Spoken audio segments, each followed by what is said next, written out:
Putra Kanjeng Rasul itu jumlahnya ada 7, ya. Sayyid Qasim, Siti Jenab, Siti Hindun, itu semuanya ada 7. Cuma yang menghasilkan keturunan 1, yaitu dari Siti Fatimah Zahra nikah dengan Sayyidina Ali karramallahu wajhah, mempunyai putra, yaitu putra Sayyidina Hasan dan Sayyidina Husain.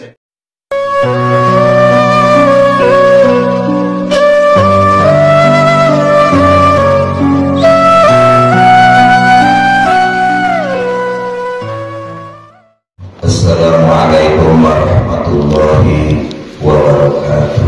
Waalaikumsalam warahmatullahi wabarakatuh. Bismillahirrahmanirrahim. Alhamdulillahirabbil alamin. Wa bihi nasta'inu ala umuri dunya waddin. Wassalatu wassalamu ala asrofil anbiya'i wal mursalin wa ala alihi wa sahbihi ajma'in. Amma ba'du.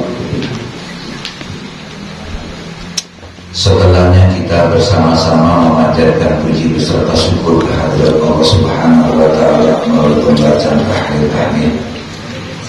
Mudah-mudahan semuanya menjadikan wasilah untuk kita mendapatkan taufik hidayah daripada Allah Subhanahu wa Ta'ala, dan juga melalui pembacaan salawat dan salam yang telah kita sama-sama kumandangkan,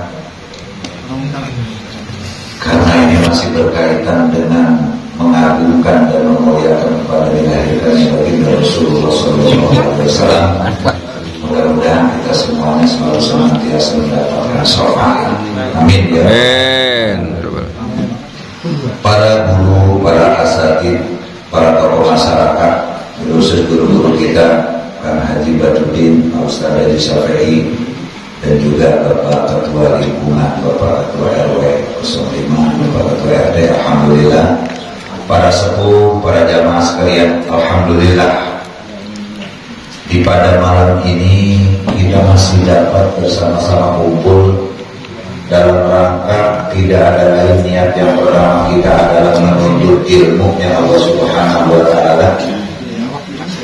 Dengan berkat berkumpulnya kita di majlis taklim ini, insya Allah mudah-mudahan doa-doa di antara kita semuanya dari kabul Allah Subhanahu wa Ta'ala. Kita masih berkaitan dengan pembahasan tentang takziman wa takriman pada dilahirkan baginda Rasulullah SAW, yang kemarin kita sama-sama membahas tentang kitab Al-Janji. Allahumma salli wa sallim wa barik alaihi. Walamma balagha sallallahu alaihi wasallam 25 sana sa'u ila Busra fi tijaratin li Khadijah al-Fatiyah wa ma'ahu gulamuha maisarahu ya'limu sallallahu alaihi wasallam. Dalam hikayat selanjutnya, walamma balagha sallallahu alaihi wasallam 25 sana, dan tatkala baginda Nabi besar kita Nabi wa habibana Nabi Muhammad sallallahu alaihi wasallam genap umurnya sampai dengan 25 tahun, safaro ila Busra, satu ketika ia berjalan berangkat ke negara Busra dengan tujuan keberangkatannya ini tijaratin, berdagang, li Khadijah al-Fatiyah, di mana dagangan ini milik Siti Khadijah, janda kaya di kota Mekah pada saat itu. Jadi baginda Rasul pernah mendagangkan dagangan Siti Khadijah.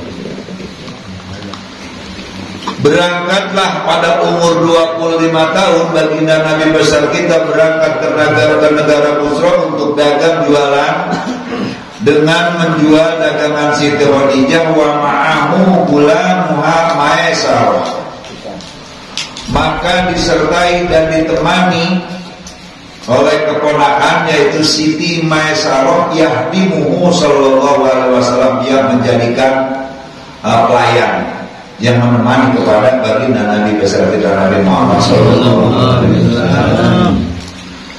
Wa yaqumu bima anahu panazala tahta syajaratin lada sumatin nasturo rohibin nasroniyah. Maka satu ketika di dalam perjalanannya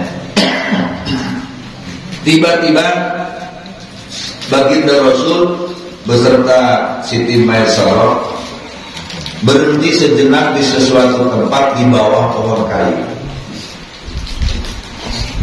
di sebuah saung, di sebuah gubuk, di mana di situ ada sebuah pohon kayu. Tiba-tiba bertemu dengan seorang pendeta Nasrani. Fa'arafahur rahib idmala ilaihi dilluhal warid wa awah. Fa'arafah, dan tahu si pendeta Nasrani ini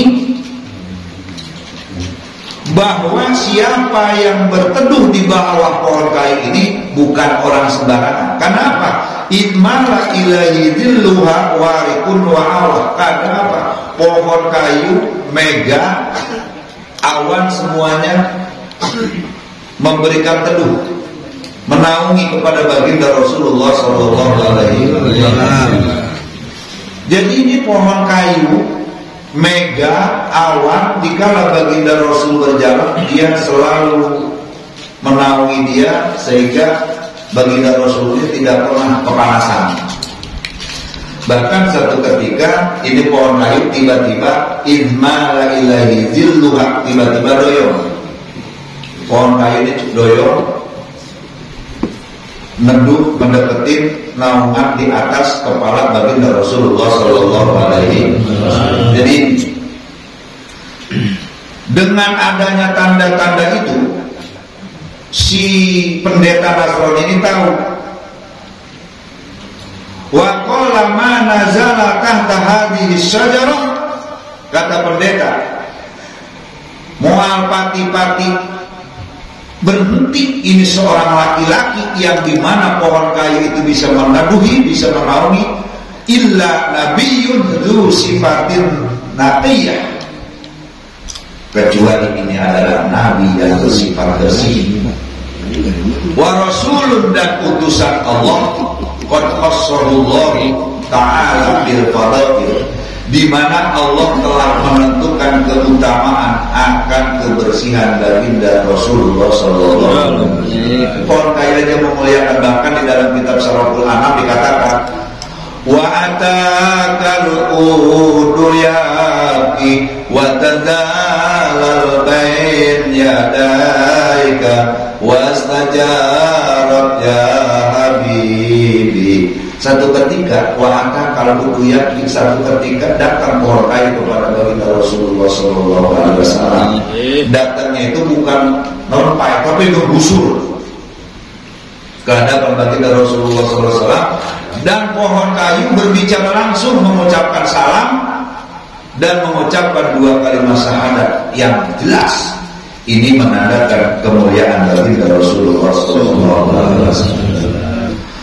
Summa qala, maka berbicara si pendeta di Maisarah kepada Siti Maisarah, api ainahu umuratun istidhamun lil alamatil khafiyah. Wahai Maisarah, apakah ada di lubuk mata baginda Rasul ini terlihat ciri-ciri bahwa matanya ini ainahu ada merah-merah yang indah, samar-samar. Pak Aja bahu, maka menjawab Siti Maisarah, nah betul, itulah tanda-tanda baginda Rasulullah SAW. Pahakola daimadun nahu bihi wa tawakhaf, maka si pendeta tersebut ini udah gak ragu lagi, yakin ini adalah baginda Rasulullah SAW.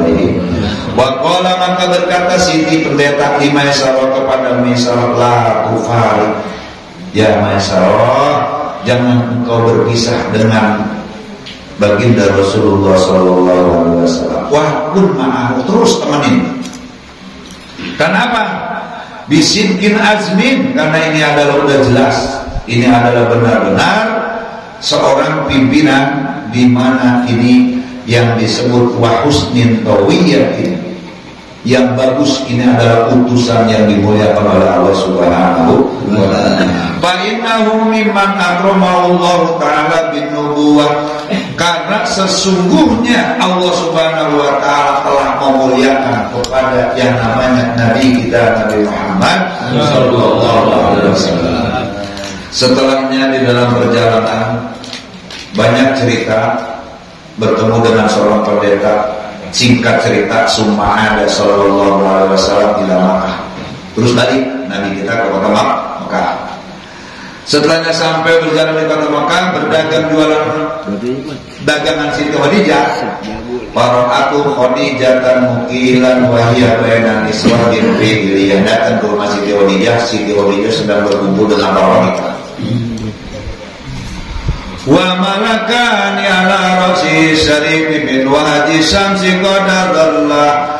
Di atas dua malaikat yang menaungi, dua malaikat yang mulia yang menaungi kepada kubur-kubur baginda Rasulullah sallallahu alaihi wasallam, sehingga nur cahaya baginda Rasul pada saat itu penuh dengan karismatik. Sehingga begitu sampai di hadapan Siti Khadijah, stor dagangan, wa akhbaroha maisarah bi annahu ra'a dzalika fis samar kulliha wa bima qala lahu rahim Allahu la ilaha wasiyah. Cerita dia. Ya Siti Khadijah, kata Siti Maisarah, saya bertemu dengan seorang pendeta begini, bahwa ternyata Nabi ini, bahwa ternyata dia belum tahu Siti Khadijah kalau itu adalah Rasulullah, kalau itu adalah utusan Allah Subhanahu wa ta'ala. Ternyata ini Muhammad adalah utusan Allah. Ternyata banyak keanehan, keistimewaan yang saya temukan. Mega-mega yang berjalan di atas mereka selalu menaungi. Wada'afallahu fi tilka tijarah, bahkan pohon kayu rindang menaungi dia. Pabana al-Khadijah, pabana li Khadijah bima ra'at wa ma sami'at anhu sallallahu alaihi wasallam ila al-dariyah. Maka tiba-tiba Siti Khadijah langsung kaget melihat Siti Khadijah akan wajah baginda Rasul. Sami'at, mendengar Siti Khadijah annahu Rasulullah ilal bariyah, bahwasanya baginda Rasul itu makhluk Allah yang sangat dimuliakan. Khassallallahu ta'ala bi qurbi.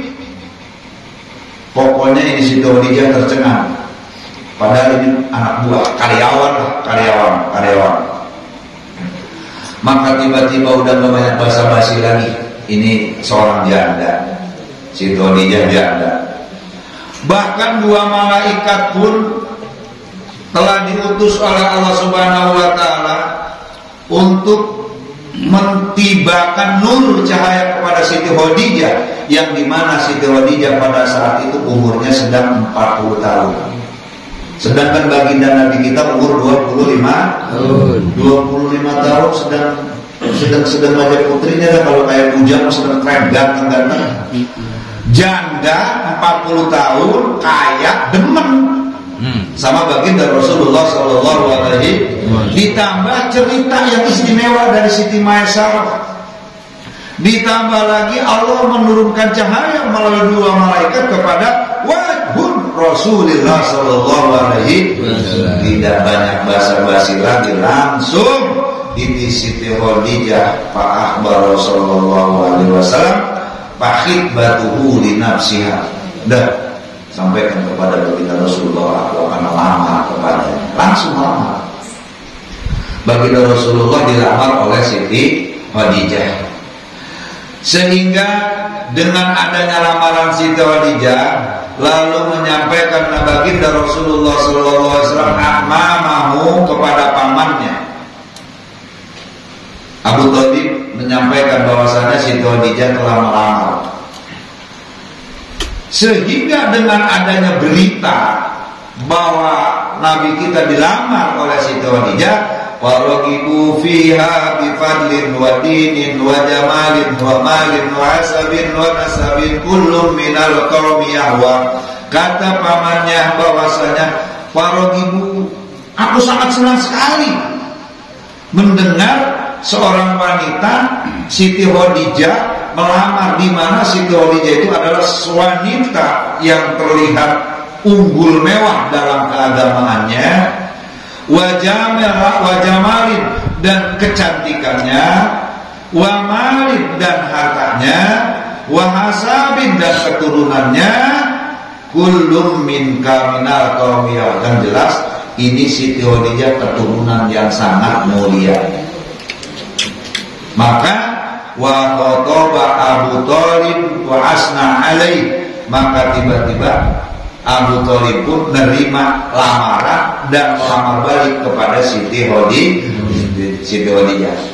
Akhirnya ini terjadi, diawali dengan nur baginda Rasulullah SAW. Singkat cerita, fazawwajaha minhu sallallahu alaihi wasallam abuhu wa qila ummaha. Akhirnya Siti Khadijah dinikahkan kepada baginda Rasulullah sallallahu alaihi wasallam. Dalam satu riwayat yang menikahkan adalah abuhu, bapaknya, wa ruqiya wa ruya amuhu, ada sebagian pamannya, wa qila abuhu, ada satu hikayat adalah saudaranya. Yang jelas baginda Nabi besar kita Nabi Muhammad sallallahu alaihi wasallam bisa bikin sa'adati hal azaliyah, menikah pengantin baru dengan Siti Khadijah pada saat usia umur 25 tahun dan Siti Khadijah umur 40 tahun. Namun cahaya Siti Khadijah pun telah dikaruniai cahaya yang luar biasa, sehingga kegadisan terlihat sinar cahaya yang begitu indah. Sehingga dalam singkat cerita bahwa baginda Rasulullah SAW berumah tangga dengan Siti Khadijah, wa auladaha kulla auladihi sallallahu alaihi wasallam, sehingga melahirkan putra-putra baginda Rasulullah SAW yang lahir dari Siti Khadijah semuanya wanita. 6, ya, kecuali satu dari istri yang lain, yaitu yang disebut Said Ibrahim, cuma wafat. Jadi putra Kanjeng Rasul itu jumlahnya ada 7, ya. Said Qasim, Siti Jenab, Siti Hindun, itu semuanya ada 7, cuma yang menghasilkan keturunan 1, yaitu dari Siti Fatimah Zahra nikah dengan Sayyidina Ali karramallahu wajhah, mempunyai putra, yaitu putra Sayyidina Hasan dan Sayyidina Husain. Sayyidina Hasan punya putra sampai keturunan ini jadi juriyah, keturunan baginda Rasul yang disebut keluarga Rasulullah sallallahu alaihi wasallam. Makanya kalau kita membaca sholawat, keluarganya baca Allahumma sholli ala Sayyidina Muhammad wa ala ali Sayyidina Muhammad. Karena keluarganya baginda Rasul pun wajib kita baca, terutama di dalam sholat, baik tahiyat awal, baik tahiyat akhir. Makanya di jamaah sekalian, hati-hati. Kalau ada orang yang mengatakan baginda Rasul tidak punya keturunan, kalau ada orang yang mengatakan baginda Rasul putus nasabnya, ini hati-hati, kudu ngaji lagi. Kenapa? Udah jelas-jelas di dalam sholat aja jadi fardu di dalam membaca sholat. Enggak cukup di dalam sholat baca Allahumma sholli ala Muhammad, tapi harus dilanjutkan dengan wa ala ali Sayyidina Muhammad. Jadi ini mudah-mudahan di jamaah sekalian, sekilas dengan mengagungkan dan memuliakan kepada baginda Rasulullah SAW. Jadi pada saat baginda Rasul usia 25 tahun menikah dengan seorang wanita yang bernama Siti Khadijah, di mana Siti Khadijah ini adalah awalnya adalah bosnya, sehingga dia yang melamar terlebih dahulu. Siti Khadijah seorang janda yang berumur 40 tahun, dan kebahagiaan baginda Rasul menikah sehingga menghasilkan keturunan yang banyak dari Siti Khadijah, yaitu kurang lebih wanita ya. Mudah-mudahan jamaah sekalian sekilas yang dapat kita baca pada malam ini menjadikan keberkahan. Semoga kita ini tergolong orang selalu mengagungkan dan memuliakan kepada dilahirkannya baginda Rasulullah SAW. Timbulkan kecintaan kita, timbulkan kemahabbatan kita dengan memperbanyak membaca sholawat inilah yang insya Allah akan menghantarkan kita untuk mendapatkan syafaat pertolongan daripada baginda Rasulullah SAW. Al-Fatihah. A'udzu billahi minasyaitonir rajim. Bismillahirrahmanirrahim. Alhamdulillahi rabbil alamin arrahmanir rahim maliki yaumiddin. Iyyaka na'budu wa iyyaka nasta'in. Ihdinas siratal mustaqim. Siratal ladzina an'amta 'alaihim ghairil